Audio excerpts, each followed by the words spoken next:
I would say with regards to tragedy, humans are vulnerable, and that's tragic.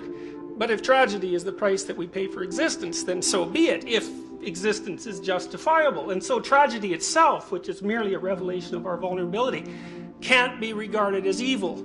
It's a condition of existence. And so it's necessary to distinguish the tragic conditions of existence from evil before you can even address the problem. And I think what that means to some degree is you should not blame on the relationship between the finite and the infinite the terrible failings of humanity that can be laid directly at the feet of human beings. So earthquakes aren't evil, and cancer isn't evil, and mental illness isn't evil, and predators aren't evil. They just are part of the way things are. But there are certain categories of human action that are definitely outside the parameters of mere tragedy, and those are the things we really have to get a handle on. Evil for me is differentiated from tragedy by its lack of necessity and its voluntarism. It's a tenet, I think, of modern materialistic thought that there are social or material causes for actions, and it's an extraordinarily useful theory. But I think one of the unfortunate consequences of that is that we've tended to write off much of human misbehavior and attribute it to, say, insufficiencies in material conditions, which is not an acceptable theory. There are all sorts of human cultures that were characterized by virtually complete absence of material luxury, well-being, whose cultures were highly functional and highly moral. And to describe the propensity towards misbehavior as a consequence of economic inequality is entirely beside the point as far as I'm concerned. Evil is more pernicious than that which is generated, for example, by social inequality.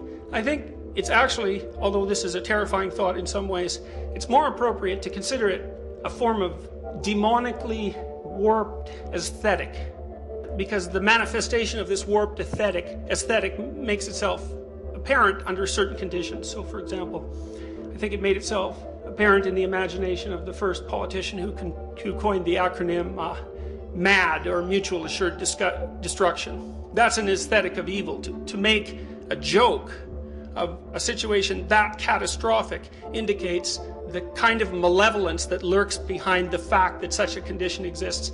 The motto on the gates of Auschwitz, I believe, in the Second World War, work will make you free.